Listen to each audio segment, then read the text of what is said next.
excited to be here. Welcome to the Practice of Healing. This is my first show. I'm Sonya Wilder, and I'm really honored that you're all here listening. I'm honored to hold the space for all of us. Before we begin, I like to do this with my yoga classes and my healing workshops. I want us all to just get centered and grounded as I am. I'm actually in a crystal grid right now, and I've done an essential oil grid on my body and in my space. And I want us all to just take 3 full deep breaths. So just take a deep breath in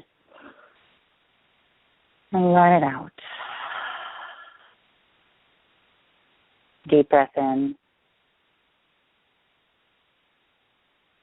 Release it out. Breath in. Let it go. Good. Now we've turned on our parasympathetic nervous systems and we've got endorphins rushing through the body and we're relaxed and clear. So the name of my show and the name of my workshops is The Practice of Healing, and this came to me through the divine guides that I work with, the 4 Directions Archangels. I will get into the divine guides after we talk about manifestation on this show. Those are the 2 subjects that we're talking about. The practice of healing, the reason why it came through is as a conduit of healing on this planet, it's very physical, as we're having a physical human experience, but it's also very energetic.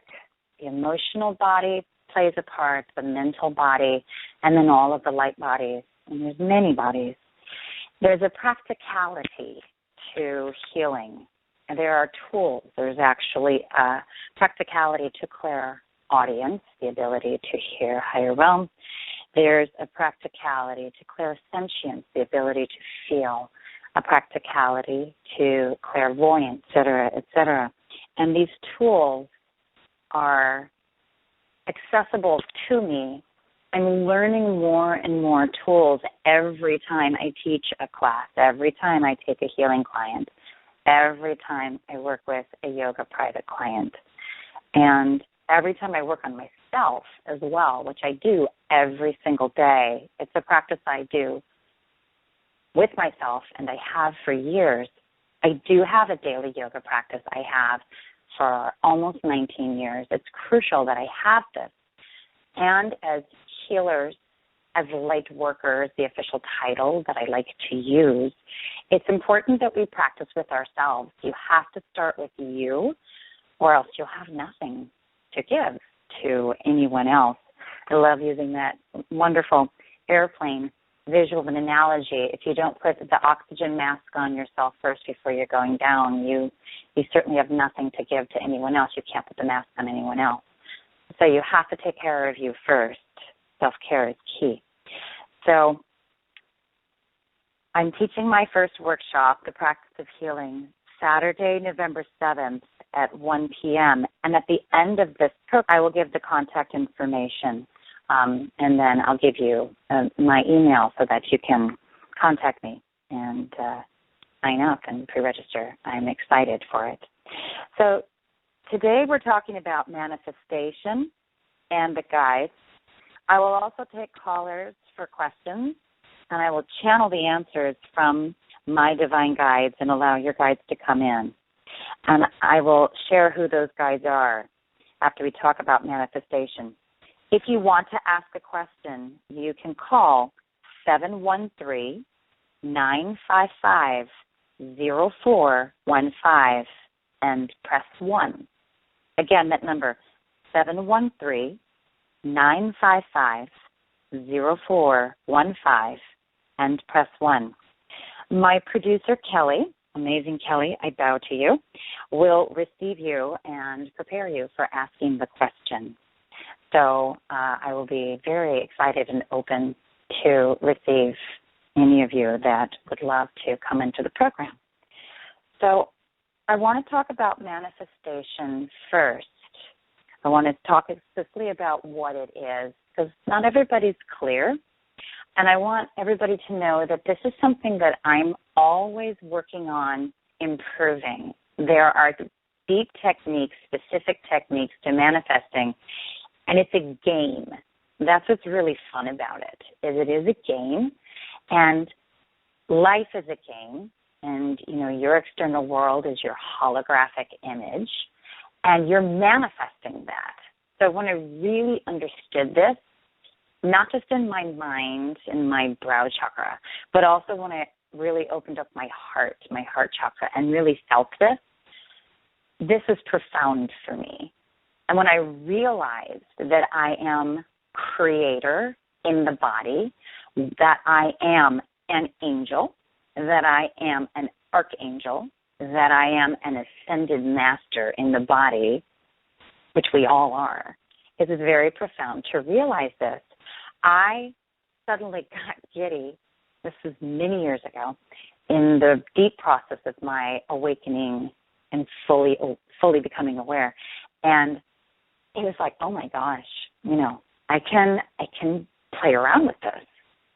And then I got a little scared, because for a lot of us it's scary to realize that you have this power, that you are creator, that creator is not external from you, that it is you within. When you awaken to that, you're awake.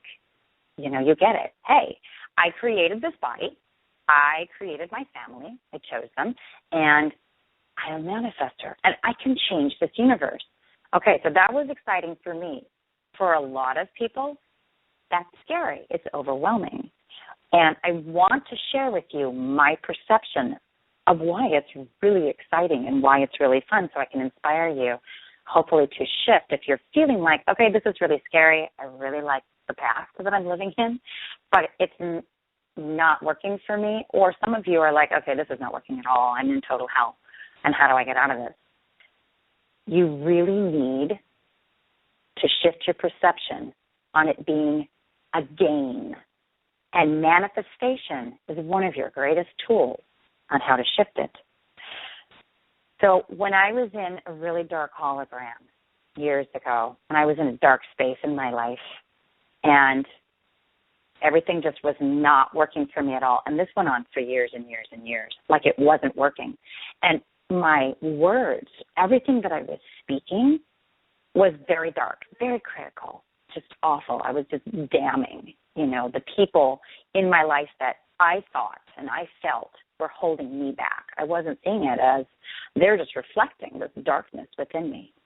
So I wasn't taking responsibility for what I attracted. I was still projecting, and that's ego. So when I started to shift, because I got so tired of criticizing, I got so tired of judging everyone, and I realized I was judging myself. When I just couldn't take it anymore, that's when I went, I have to do something different. And the guides came in, and they were coming into my dream state, and they were coming in physically for me. They were flashing my lights. They were, you know, moving things around. They've done this for me my entire life, actually. And they were getting very loud. You know, they were crashing my car. They'll do this. It's hilarious when they do this. And I wasn't getting hurt, but, you know, my physical vehicle, my car was getting damaged, which really pissed me off. So that's when I went, I have to change. I have to shift. So I shifted my thoughts first, because that's what I knew. My heart was really closed off. My chakras were closed off.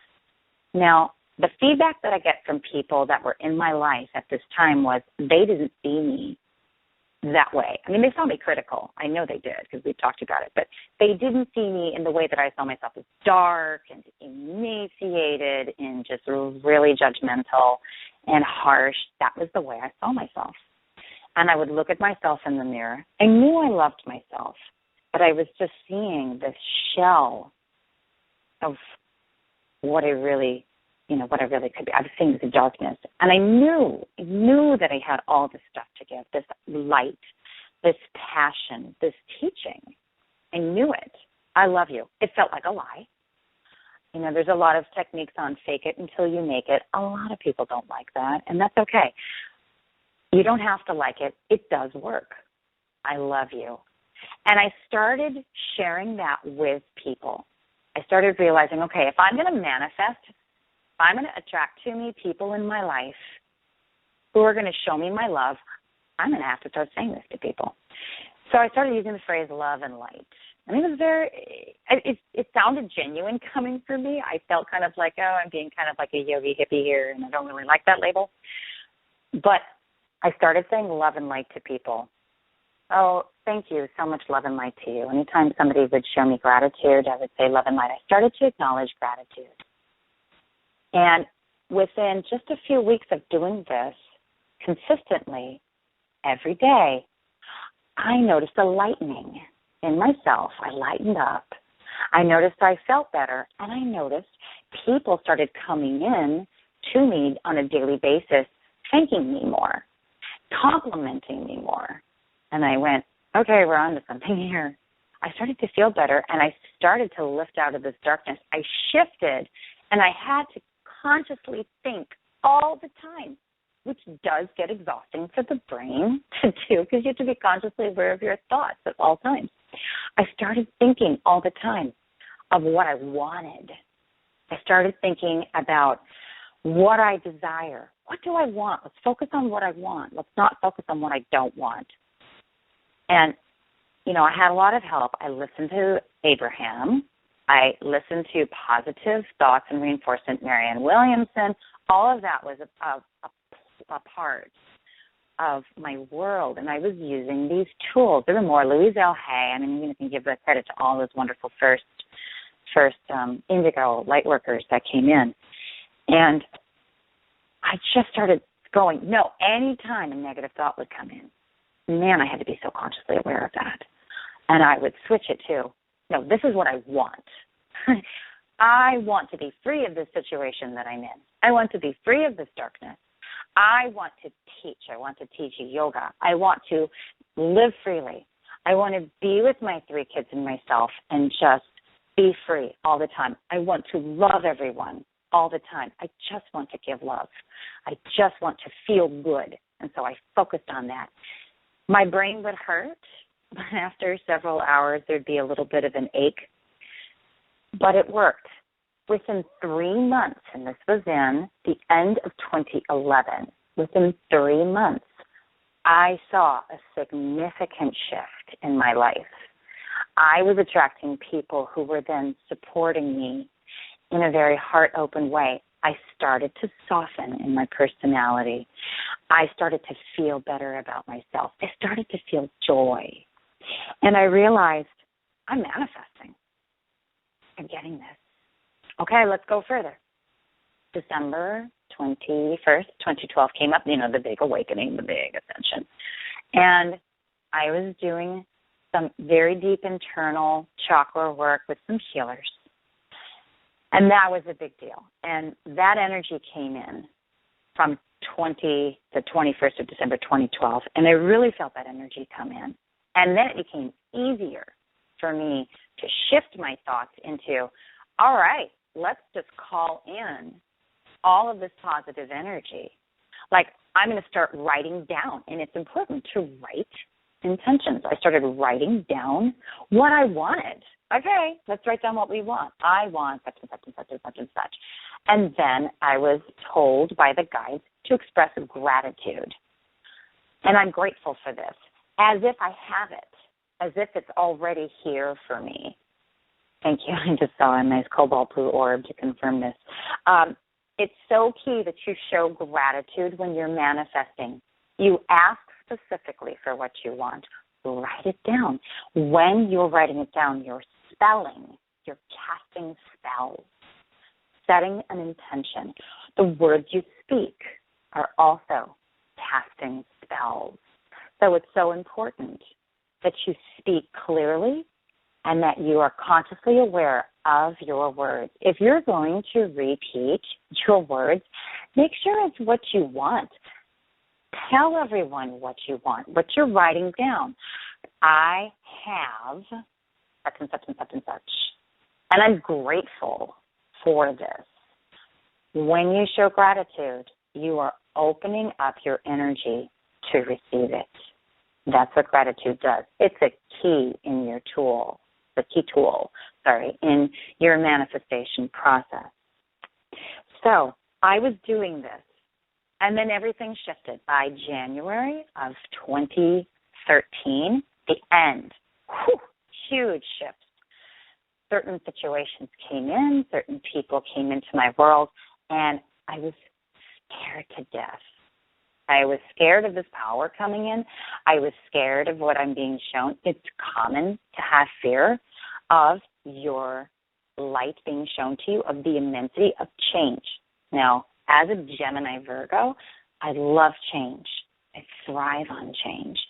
But I had been set in the habit of my old hologram, my old life for so long that I was scared. And so I just acknowledged the fear all the time. I kept holding my heart. And I asked so much more. You have to ask for help because we have free will. That's the little amendment to your game of life. We have free will. And so your angels, some of your guides, can come in and help you somewhat. And you can get guidance. You'll get guidance in your dreams. You'll get guidance in your daily life. Whether you're aware of it or not is beside the point. But it's so important that you ask for help when you're manifesting. You have to. Because they can't interfere with your free will. You are a creator in the body. So you forget this because, again, another part of the game that you play in life is you go through the veil of forgetfulness. Most of us do. I went through it a little bit because I was born awake and I had deep levels of awareness as a newborn, and then had levels of awareness until I was about 7, 8, 9, and then went into my deep forgetfulness at that point, but still had some foggy levels of awareness as a light worker. So, because of this forgetfulness, because you want to amp up the game, you want, as creator in the body, you come in, you want it to be a fresh experience, because we do this over and over and over again, the whole reincarnation experience. So since you have free will and you've gone through the forgetfulness, it's important you ask for guidance. You will get it when you ask for it out of the body, and you will get it in the body. People will come to you, and they will offer help. Now, it's really important that you accept the help. Receive it. And see, here's the issue, is we've been taught by society for thousands of years, for multiple lifetimes, to listen to them, to listen to that, to follow, and not necessarily ask for help. There's a lot of light workers, a lot of warrior souls out there. I'm one of them. I'm used to not ask for help. I have to do it on my own. I got to do all of this myself because I'm strong and I have to show everybody that I can do it. That's wonderful and valiant of you. Fabulous. However, it's not going to help you very much. So you really need to ask for help. So once my world started to shift and I was starting to manifest what I wanted and I was scared to death, everything started moving. I went on to this roller coaster ride, and it was intense. I'm not going to sugarcoat this. It was a lot. And I asked for a lot of help. My parents helped me. My family, my friends, my twin Sonya helped me. I had a tremendous amount of help. My yoga community helped me. My teaching world helped me. My students helped me. I had a lot of help. And I thank everybody for all that help, and I have all the time. I'm so grateful for my community. It's so important when you're manifesting that you do ask for help from your community. It'll happen a lot quicker, your results. They'll happen quicker.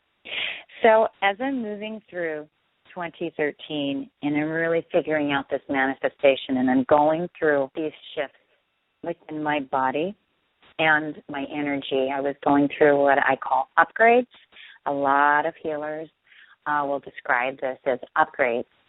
And when you have an upgrade, your light body expands as your level of awareness will expand, and then all the other bodies, then those will expand, and then the physical vehicle, the physical body, is the last to expand. You'll experience this as the sickness, what we call the flu. The flu is actually a frequency light upgrade, FLU. It's really fun to shift your perception on that one and figure out it's a frequency light upgrade.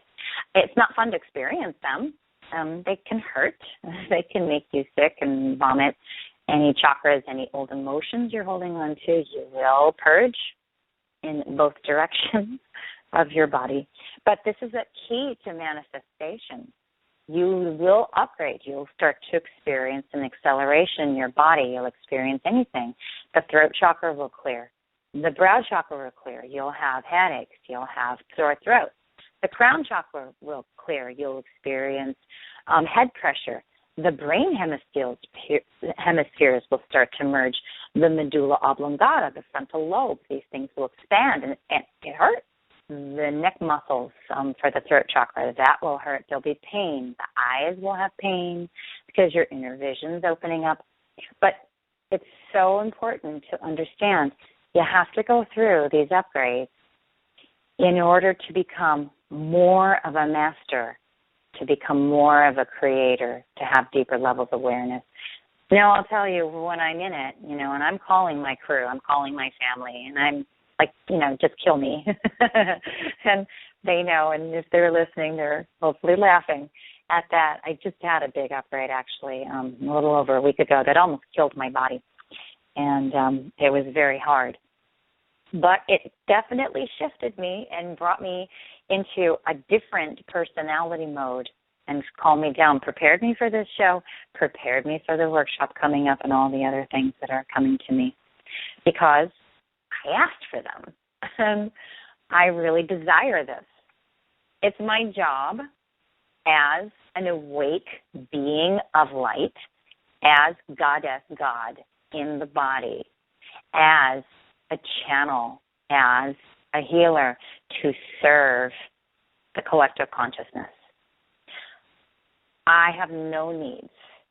When I'm doing this work, I'm sitting here right now, and I have no needs. I'm surrounded by tea on my right, my healing tea, and my water on my left, and I don't even need to drink them right now because I'm in my state of bliss. I'm manifesting very quickly, not only for myself, but I'm opening up the energies, the portals for everyone who's listening live and for anyone who will be listening to this recorded. And I'm so happy, I'm so joyous to be this conduit of light and love for myself and for everyone. This is my purpose. And it's my job to help you all manifest what it is that you desire, whether you're consciously aware of it or not.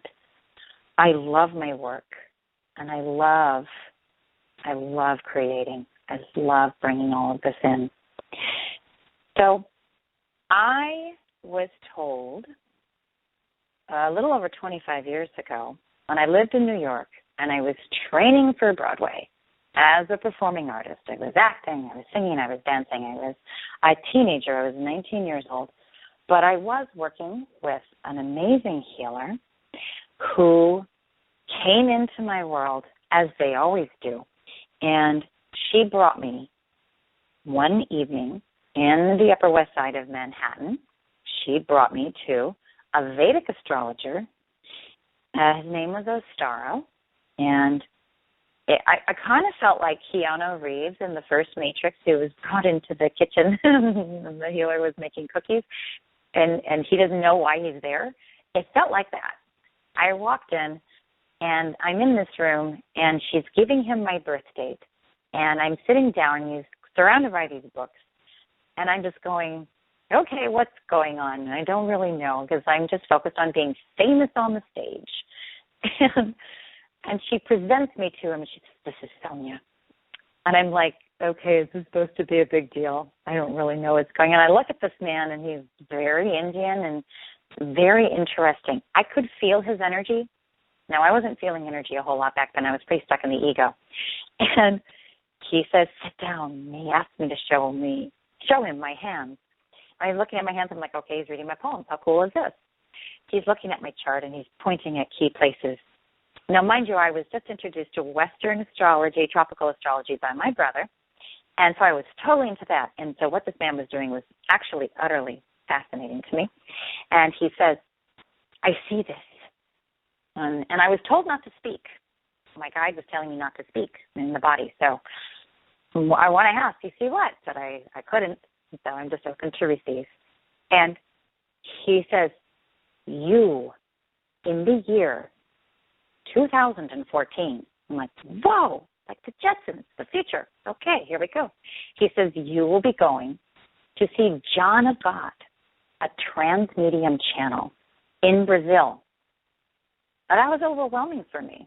I wasn't even thinking about this at all. I was thinking about being famous on Broadway. And he says, you will go. You will meet a guide first. She will come to you. It's a woman with a thick accent and crazy curly blonde hair. You will know her right away. She is family for you, and she is a John of God guide. And I'm like, what the hell are you talking about? Is he going to see when I'm going to be famous on Broadway? So I finally raised my hand because I really didn't care what this man was talking about. And my teacher, my healer, she says, yeah. I said, can I ask a question? She says, sure. So he's looking at me, and they're all looking at me like it's going to be something so profound. And I said, does it say on my chart when I'm going to be famous on Broadway? He just closed his eyes. He kind of shakes his head. And he says to me, a little bit. He says, there's going to be some notoriety, and there's going to be television. I'm like, ooh, television, okay. And he says a little bit of film. There's going to be some stage. Then once you get through that, you're going to get to your healing work. I'm like, what healing work? So he tells me about John of God. I've never heard of John of God. He had a book about John of God and the entities. And this is just Greek to me. I really don't get this. So he shows me this book. It's kind of worn out. I'm kind of looking at it. I'm pretending to page through it because I think I'm supposed to comply and act like this is a big deal. Okay. So I did. This got planted in my mind. And so I'm done. I've been moved on. And he and my teacher, they're talking. And they're talking about me, and they won't let me in on this conversation. It was very annoying to me. I was very set in the ego at the time. And then we leave, and she tells me, as we're walking through the streets of Manhattan, she tells me about some of the things he told her, that I'm going to do this healing work, that I am a manifester. I didn't even really know what that word meant, to tell you the truth. I really wasn't focused on any of this. And that I'm going to be doing this healing work at the point starting in my 40s, and when I get close to 50, where I'm at now, that this is something that I will not only be practicing, but I'll be teaching. And honestly, I just didn't really give a rip. I really was just so focused on being famous. So I took it in, and I went on my way. We parted. So fast forward to I want to say 2011. It might have been 2012, early 2012. I'm not quite sure. I'm sitting with my friend Michael Bosworth and at People's Food Co-op, one of my favorite places in Portland, and we're having wheatgrass juice, getting ready to go to yoga class. And up walks this woman with this intense energy, and I kind of recognized her. And she sees him. She says, Mike, and he says, Tanya. And they hug, and she's hugging him, but she's focused on me. And she says, oh, this girl. She says, this girl. Mike, introduce us. He says, oh, Sonya, this is Tanya. And I look at her, and I stand up, and she has got this thick accent and this crazy blonde curly hair. And I said, I just knew right away. I said, your name's not Tanya. What's your name? And she says, Tatiana. I'm like, okay, Tatiana. And I said, I know you. So she's so funny. She says, I know you too. And we hug, and I said, are you a guide of John of God? She says, yes. She's a guide to John of God. It was awesome. It was all starting to fall into place. And in the process of working with Tatiana, and being prepped for John of God, I manifested with the help of the guides, with the help of all my people, with the help of my friends. I manifested this trip to Brazil on February 22nd of 2014. It took me 5 weeks with the help of all this guidance to raise $5,000 to go to Brazil. My children stayed with my parents, and I went for 2 weeks with Tatiana. It was so powerful, one of the most profound experiences, and this is the key point in my life to show me that when you set intentions, when you pay attention to what is happening in your world, when you pay attention to your guidance, when you follow absolutely everything that they tell you to do, when you focus on nothing but what it is that you want, instant manifestation. And I'm telling you, it came in so quickly. It was utterly profound. I got to Brazil. I was with Tatiana. I worked with John of God and the entities and all of these wonderful people. I met so many amazing healers there. I made friends with so many people, and many of them, and you know who you are so near and dear to me. And I shifted. I shifted so fast. And I came back. Everything was different. And I really understood the physical, mental, emotional, and energetic keys to manifestation. I really understood that the words I speak and what I say, what I write, are creating constantly. And then I show gratitude all the time. I'm getting a sign from my producer, Kelly, that we've got 2 callers. I will get to the calls in just a moment. I want to finish up 2 points in the manifestation process, and then I will take the calls. Hang on just a second. Let me read this. Okay. 2 keys that I want to add to manifestation. When we are on new and full moons, we're on a full moon today in Taurus in the tropical Western astrological system. It was at 5:05 this morning. We are in an open portal. This is a super moon. It means the moon is very close to the earth. So when we're on a new moon, the sun is in Scorpio, which is about the death and the rebirth. You're manifesting so fast today and about 2 or 3 days before this and 2 to 3 days after this. Set all of your intentions today. Write them down. Speak nothing except what you want to everyone. Anything negative, let it go. Let go of your past. Today's a really good day to purge physical objects that aren't serving you anymore. It's a really good day to clean out. Also, when we're on eclipses, lunar and solar eclipses, they're so powerful. We are manifesting instantly. Be very aware of when these times come up. Make sure you have an astrological calendar or tune in on the web. If you're on Facebook, make sure that you tune into astrologers and learn when these new moons and full moons and eclipses are so that you can use them to your advantage. Okay, so I want to go in to a caller. So we have Samantha has a question regarding a relationship. Okay, so let's bring in Samantha, Kelly. Hello? Hello. Is this Samantha? Yes.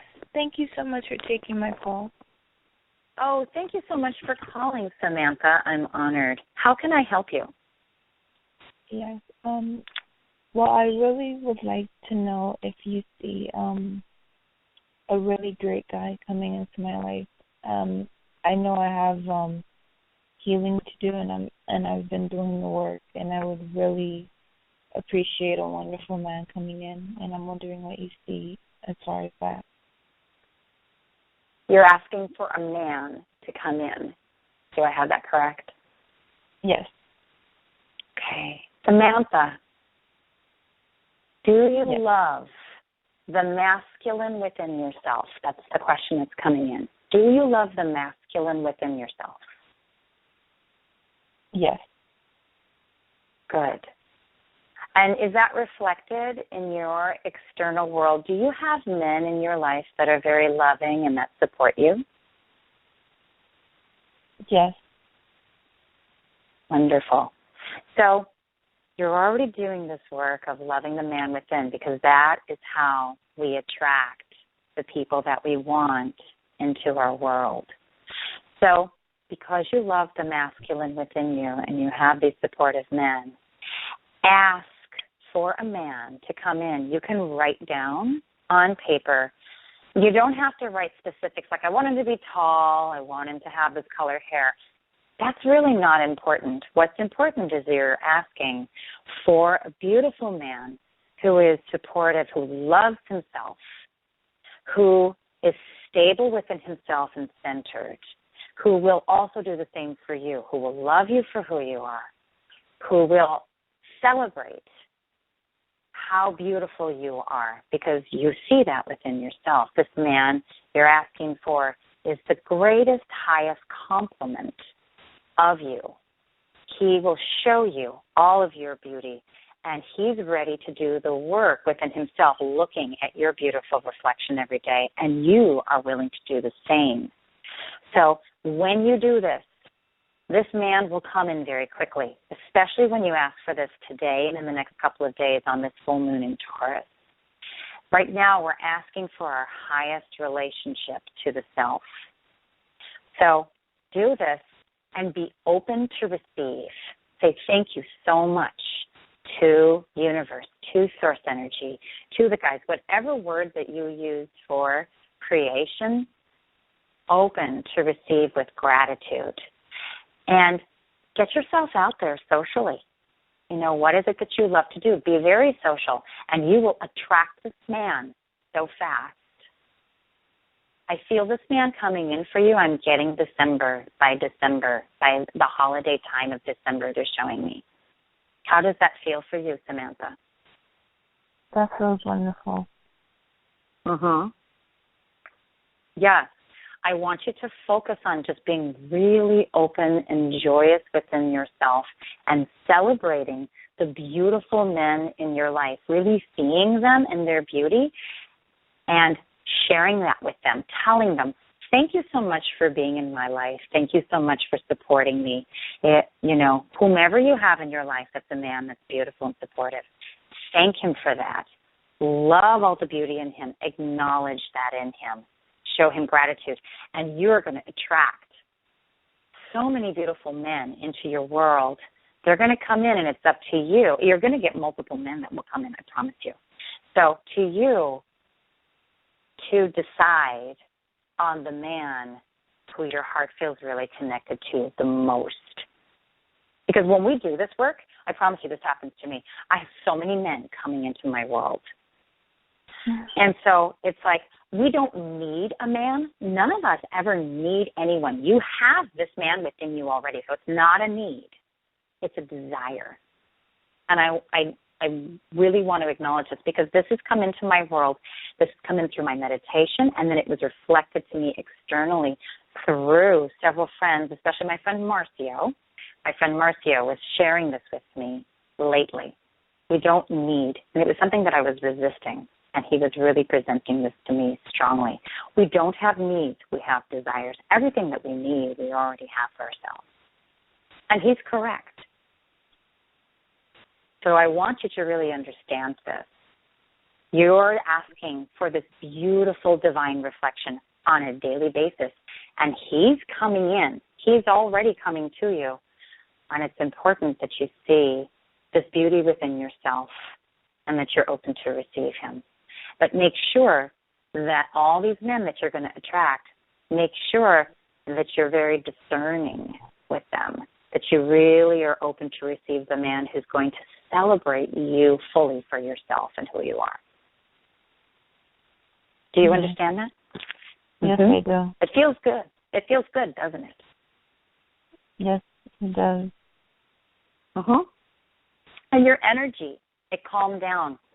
You can feel there's an integration in your energy. Your voice has gotten stronger here. Can you feel that?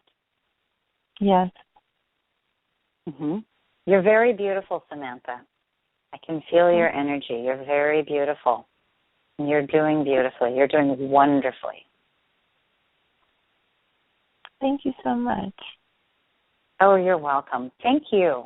Thank you for listening, and thank you for calling in. Thank you for being open to receive. It's important. Thank you so very much, and I hope you have a wonderful day.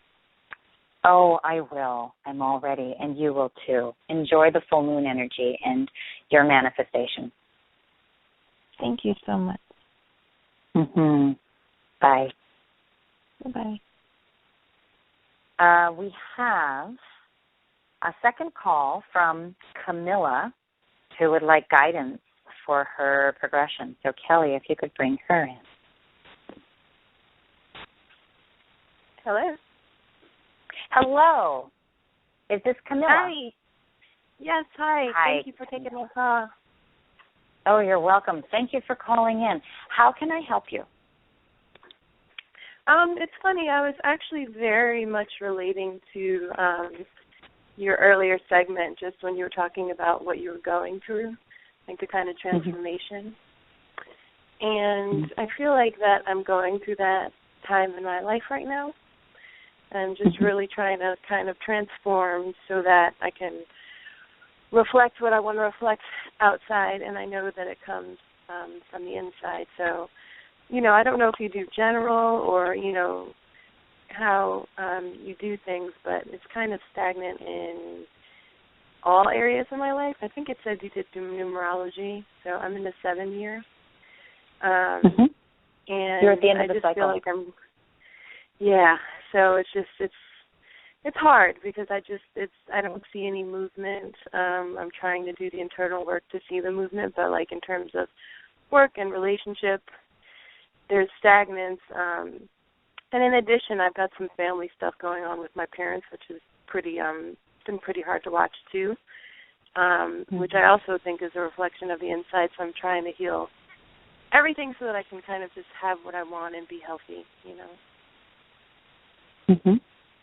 So what I'm being shown is because you're at the end of the cycle. This is a challenging time. I mean, we're not gonna butter this over. This is a challenging time for you. I have been in this space many times. We all have, because you're being asked to dive in deeper within yourself and really do the love work within you. Can you feel that? Yeah, absolutely. You're being asked right now to go deeper within, to love all parts of yourself. When we're challenged by our parents, they are showing us what direction to go into. We choose our parents before we're born in order to show us the direction. They usually show us the place we've come from in the past, in other lifetimes, and that catapults us because we're repelled by our parents. It's natural to be repelled by your parents. So because you're repelled by their behavior and they become challenging, they are actually guiding you to go in the opposite direction of what they're showing you. That is the role that parents have in the 3rd and the 4th dimensional perception. So whatever it is they're showing you, you're going to go in that direction because you're not attracted to do what they're doing. No, I definitely want to have You're supposed to go away from that. Exactly. So you are to go into the opposite of what they're showing you. That's the 3rd and 4th dimensional teaching. You're being asked to go very deep within yourself and really start to love all these parts of yourself that are coming up in your external world. You're attracting people that are showing you some of the challenges. There's challenging people there. You're being asked to do positive reinforcement with yourself, to think nothing except for what you want, to do writing, you can do subconscious writing where you're just doing automatic writing. Have you ever done automatic writing before? I don't think so. I've done, I forget what the book is called, this thing called Morning Pages, where you just kind of write whatever comes to your mind. It's not for any particular, Okay, that's it. That was helpful. Automatic writing or subconscious writing. So you're just going to sit down with your pen and your notebook or your paper, and whatever comes to mind, you're just going to write it.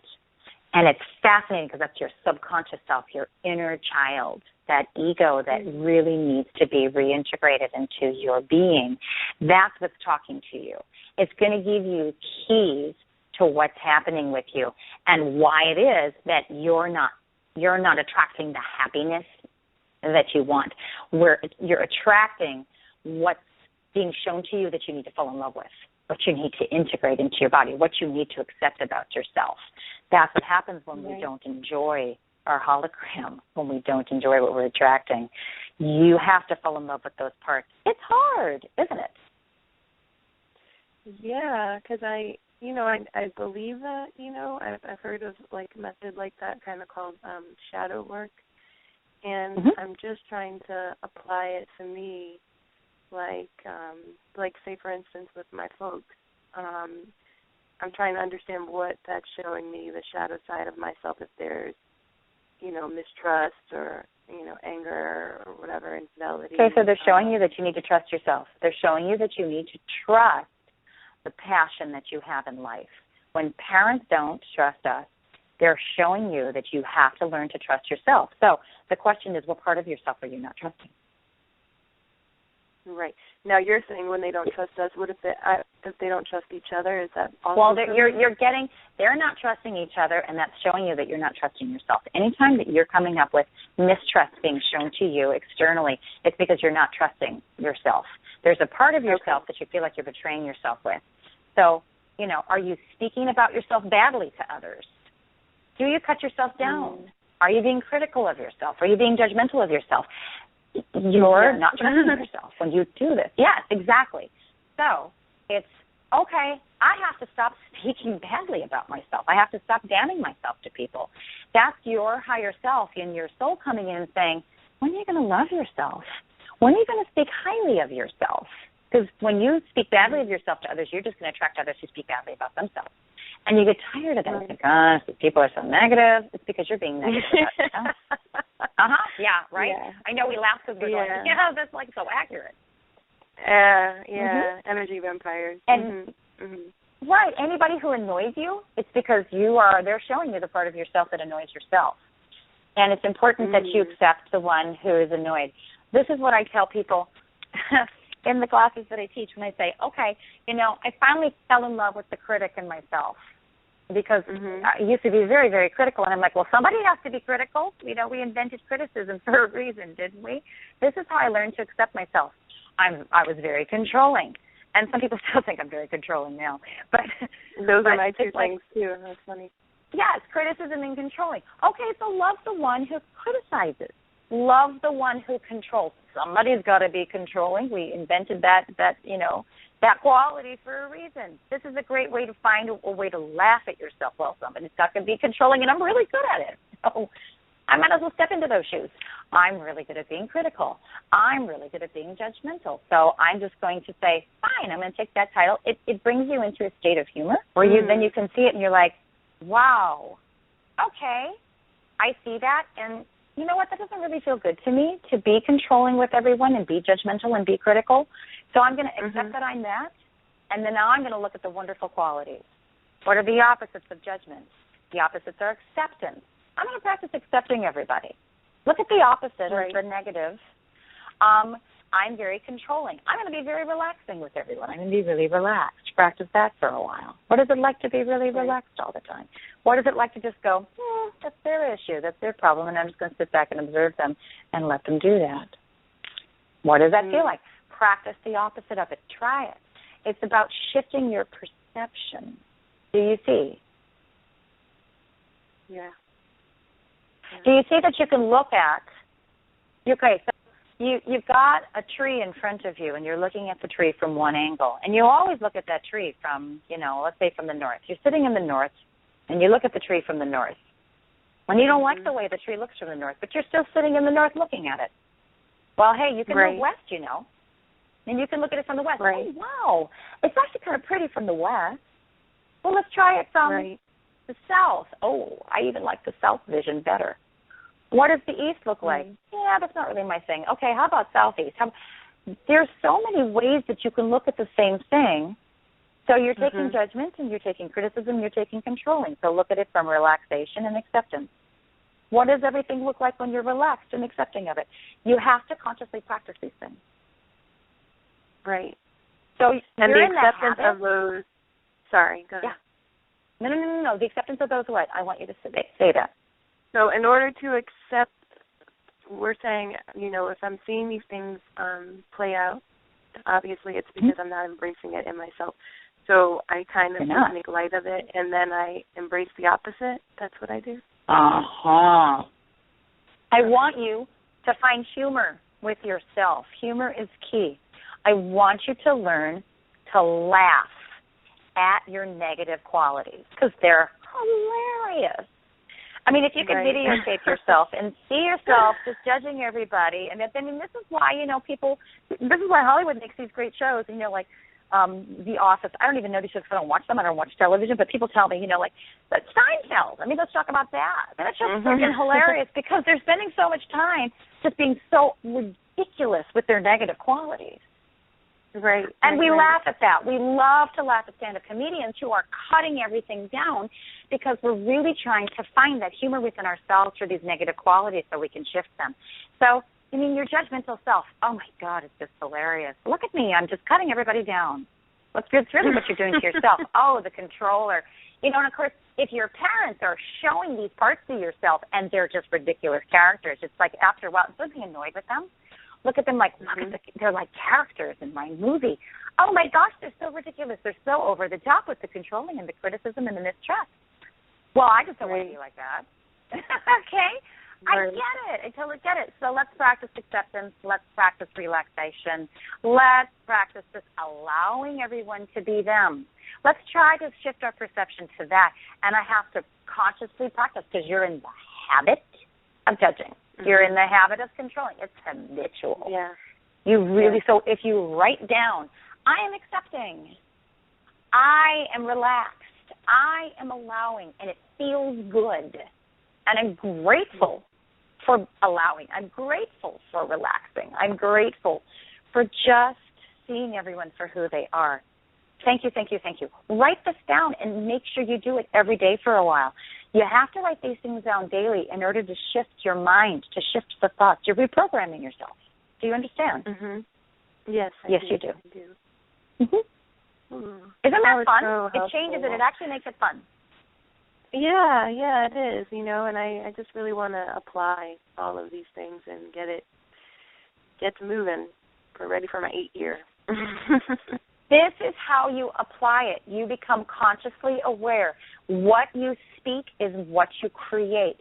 If you want to change the way that you feel, you're going to tell everybody what you do want all the time, even if it's not happened yet. When I was getting ready to go to Brazil, and, I have this 25-year prophecy telling me she's going to Brazil in 2014, and I'm like, oh, my God, I don't have money. That's amazing. I don't know how I'm going to do this, so this is what I did. I walked around to everybody, like for 6 months prior, maybe even a year. Tatiana would probably remember. And I was saying, I'm going to Brazil. Tatiana's bringing a group in February. I found out the date. February 22nd of 2014, Tatiana's bringing a group. I'm going to be in that group. I don't know how. I don't know how I'm going to get there financially, and I don't know where I'm putting my kids, but I'm going to do it. I'm doing it. I would tell everybody that. The closer we got, I noticed things picked up for me. Suddenly, somebody said to me, aren't you supposed to be going to Brazil? Yes, I'm hopeful. Now, how are you getting there financially? I don't know. Do you know that there's a website called GoFundMe.com? You can raise money. That came in through the guides. So I go to GoFundMe.com. My friend Michael Bosworth helped me. We set up a page. I'm raising money. Wow. Bam, it's all happening. And that was 5 weeks prior. I'm telling you, it's what you say to people. I don't know how I'm doing it. It's okay to say that. I said that all the time. This is what I'm doing. I'm going to go and do this. I don't know how, but it's going to come in and I'm going to try. When people do that, I get so uncomfortable. So I know that I need to love that part of myself. When people get really proud and say that they're doing this, this, and that, I'm just like, it makes me uncomfortable, because I can never. Why does it make you? I don't know. It's almost like I feel like it's braggadocious or something like that. Like I have a friend of mine who's she really is speaking her dreams into fruition. You know, she's a yogi. She's very confident. You know, she's like, oh, I'm going to get that. Oh, they love me. Oh, this is going to be perfect. It's going to be great. Okay, so can you hear the difference? To me, I that want to interject this right. you know. I want to interject this. Listen to the language, though. They love me. Listen to that. I'm going to get this, yes. Now, you're going to have to be very discerning with that whole phrase. They love me. Now, listen to that. Does that turn you off when you hear her say, they love me? Yeah. You want to know why? Do you know why? Can you figure it out? I'm not going to tell you why. I want to see if you can figure this out. Why do you think that bothers you when she says, they love me?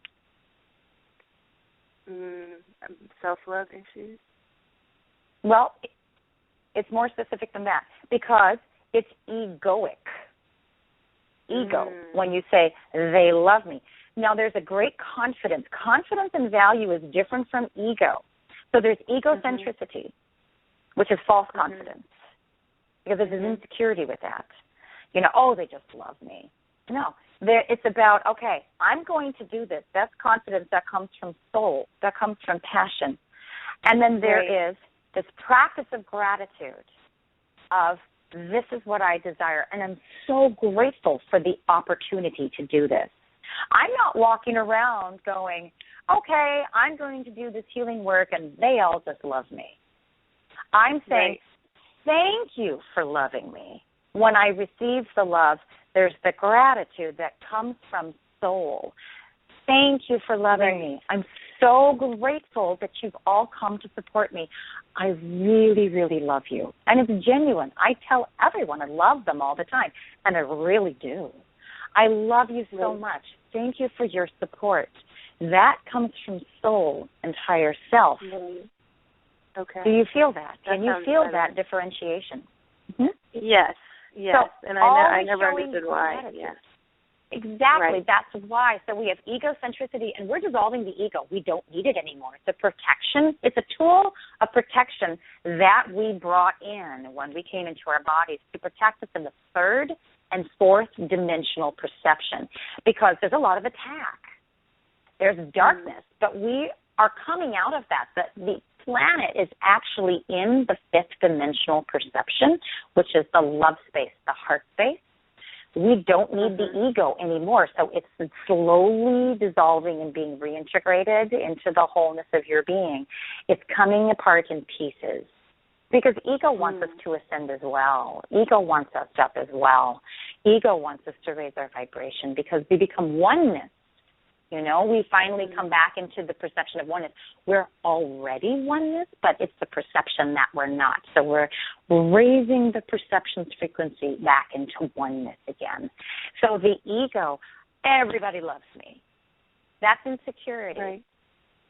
As opposed to, I'm so grateful for all of the love that I feel. I'm so grateful for the love that I'm receiving. I'm so appreciative that you're all supporting me, and I want to support you back. I'm so appreciative of any support that I get. Thank you so much. When I show up to a class, a yoga class, when I show up to a workshop, I never expect anyone to be there.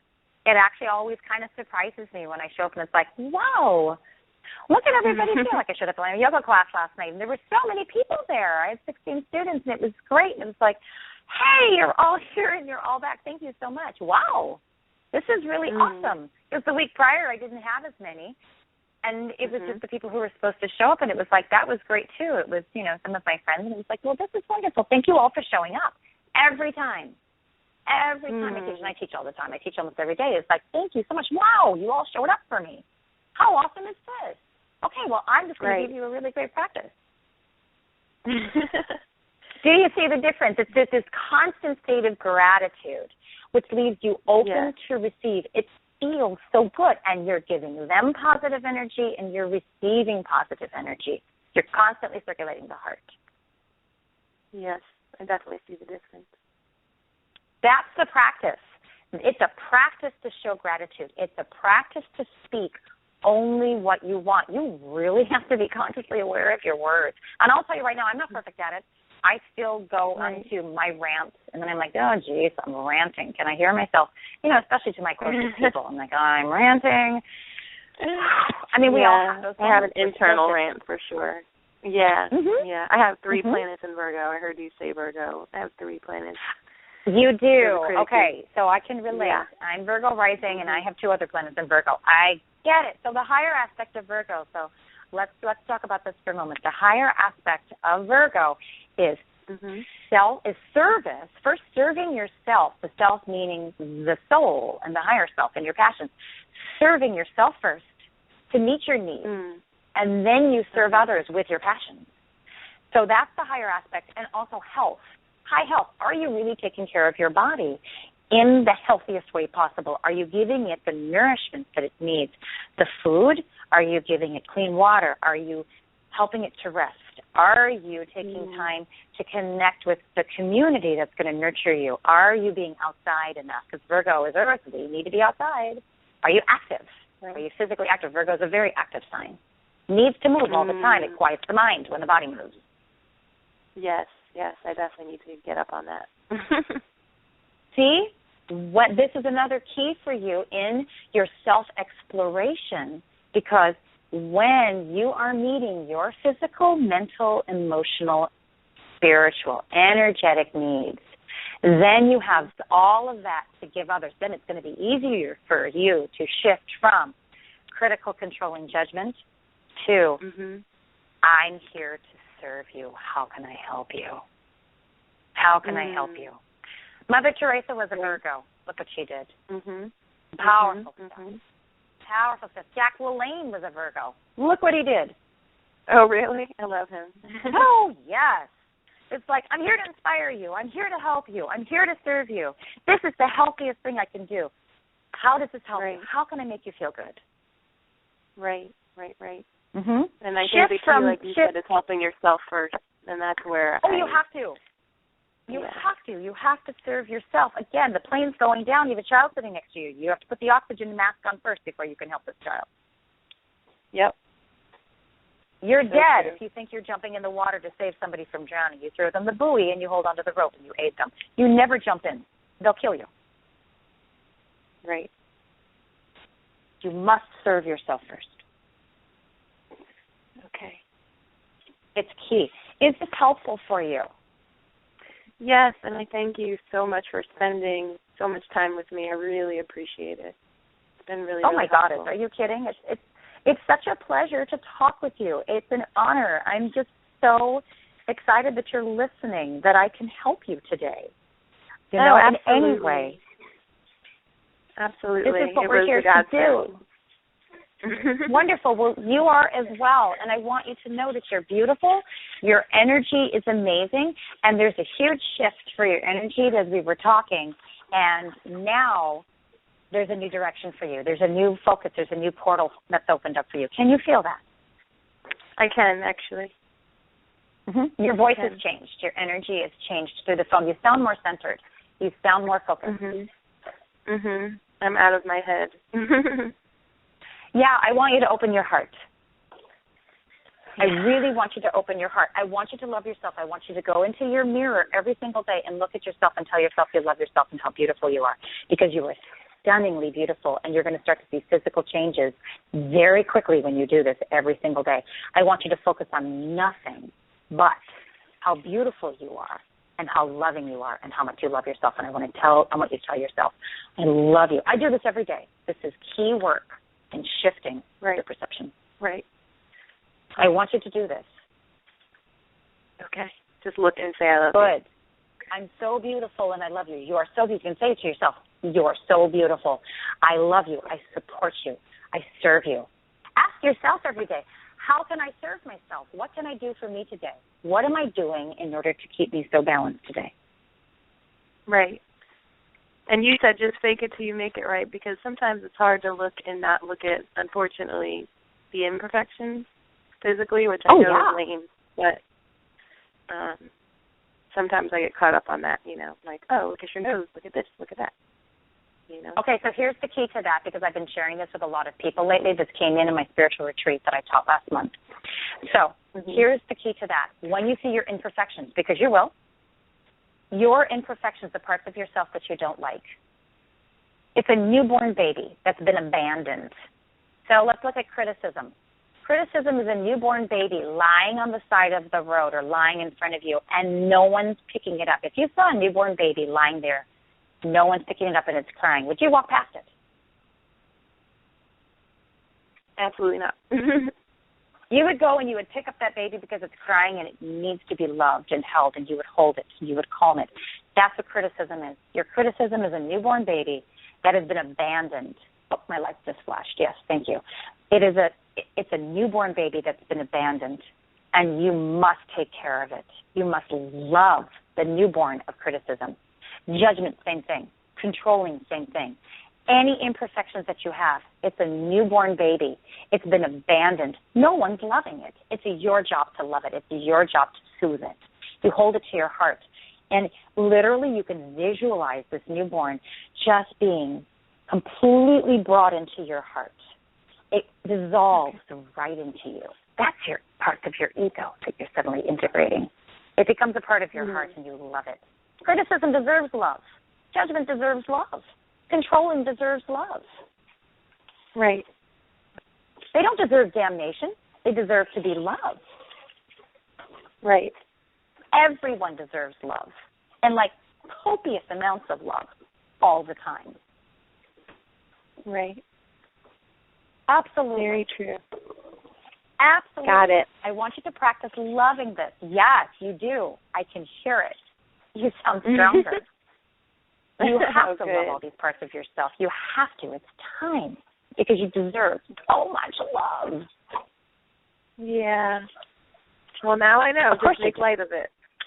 Like, listen to that critic. Make fun of it. Make light of it. It's a newborn baby that has to be held. Do whatever it takes to totally embrace all of these parts of you. I do. I love the critic in you. You're funny. Oh, thank you. Of course. It's easy. Because I love the critic within myself, therefore I can love the critic within you. Makes perfect sense. You have to love these parts of yourself, and it's easy for you to love all this in other people. When I look at people who are critical, I'm like, aren't they just so cute? It's funny. They don't bother me. Critical people don't bother me. They don't. Not even my I can't parents wait to get anymore. there. No, it's true. Not even with my parents anymore. And with them, I have gotten to a new place in the last couple of days where I'm like, God, I just love these people. I'm so grateful for them. They're such great teachers. They're such great healers. And they are. I mean, my mom is an amazing practicing healer anyway, and I love her completely. But it's like seeing these parts of them, it's like, I so love these people. I so appreciate them. I would not be who I am today if it wasn't for them. So if you shift your perception with that, what the parents do, you wouldn't be in this space today if it wasn't for them. Yeah. Yes. Thank you so much for bringing all this in. Because you want to know, your questions helped so many people because this applies to so many. Oh, well, that's good to hear. So you've done your light work for the day. Pardon? You've done your light work for the day. Oh, good. Yay. All right, that's good. You did. Well, thank you again so much. Thank you so much. Have a really beautiful, blessed day. Yes. You too. Bye. All right, you take care. Bye-bye. Bye. And it's so helpful when we ask questions because it applies to so many people. So I thank you both for calling and asking these questions. I want to get into the guides because the guides are coming into my space, and they're blinking lights at me and showing me all sorts of beautiful cobalt blue orbs. People want to know who the guides are. Okay, so we all have the same guides. They are the angels, the angelic fleet. And in that angelic fleet, you get assigned to your soul 3, 4, maybe 5 angels. They follow you through every incarnation you have on this planet. Same angels, every life. You can call them in. They look like beams of light. They technically don't have wings like, the scriptures would show.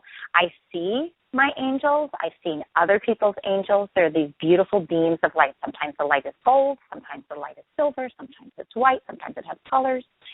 And you can ask the names of your angels if you want. There's a great exercise before you go to bed. You have paper and a writing utensil near you.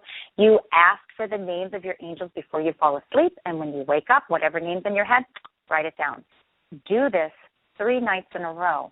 You can do this for your guides as well if you want to know who your guides are, as in the archangels. There are 7 main archangels, starting with Archangel Michael. And I work with Archangel Michael. He is my oversoul. I'm a fractal of Archangel Michael, which means I come down from him. He is the archangel of protection. He's everybody's archangel. You can call him in whenever you want. He has a staff of aquamarine blue. But I specifically work with him. I call him in 24/7, even in my astral state. There's also Archangel Uriel.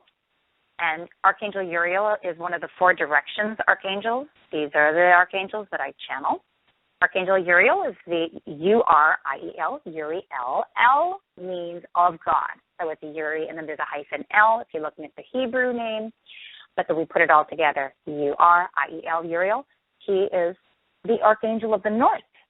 And we say he, there's he, she. There's no gender differentiation. Then you have Archangel Raphael of the East, and Archangel Raphael serves us, is the server, makes sure that as light workers, as servers, that we are attended to, that our needs are met. So if you are doing light work, you can call in Archangel Raphael. You have Archangel Michael, the Archangel of the South, who is our protector. Then you have Archangel Gabriel. A lot of texts consider Gabriel a female. Again, both genders, comes from the West. Gabriel, if you are working on fertility issues, if you want to call in pregnancy for yourself, if you are birthing an idea, if you are creating a business, if you are creating anything, you call upon Archangel Gabriel. It was said in the text that Mother Mary, Jesus' mother, called in Archangel Gabriel, and then she was pregnant with the Christ. So those are the 4 Directions Archangels, and then there are many other archangels underneath them. You can call any of them in. Examples that I use are Jophiel, and Archangel Jophiel is the Archangel of Creative Power and Illumination. I use that in the DNA, 24-strand DNA upgrade that I practice on people in healing sessions. You have Archangel Shamuel. I called in Shamuel a lot, heals a broken heart, when I was going through a divorce and when I was going through different breakups with different men who were coming in. Archangel Shamuel is very effective. Those are the ones that I like to work with. There's Archangel Metatron, very powerful. Again, that energy is a little bit more masculine. And there's many others, and you can do searches online and learn who they are. The other guides are the Ascended Masters. And we think of Jesus as one. It was actually Yeshua. There was a Yeshua Trinity, 3 Christed Yeshuas that came in. You have your Mary Trinity. You have your Buddha, Bodhisattva the One.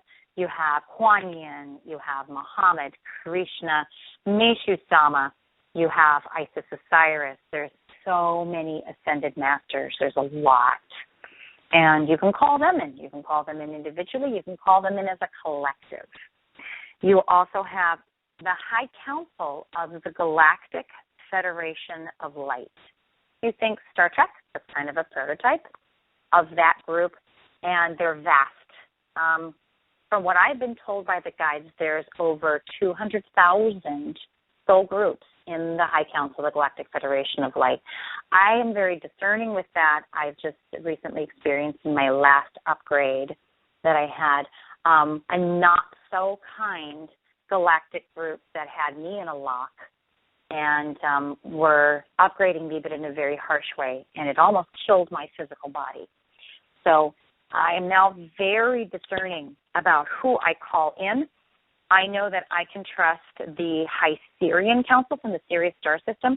They are my first guides. They used to flash my lights all my life, trying to get me to wake up. And they come in and announce themselves, High Sirian Council here. and then I see two very tall male beings with white robes, very tall foreheads. If you did watch any of the original Star Trek and the really tall beings with the high foreheads, that's actually the High Syrian Council from Sirius A, B, and C star system. I work with them. My soul is part Syrian. My soul was born in the Sirius star system, and so I tune into them. There is the High Council of the Felines. Think cats with bodies, humanoid bodies. They're depicted on the Egyptian walls of the pyramids. And I call them in because I'm part feline.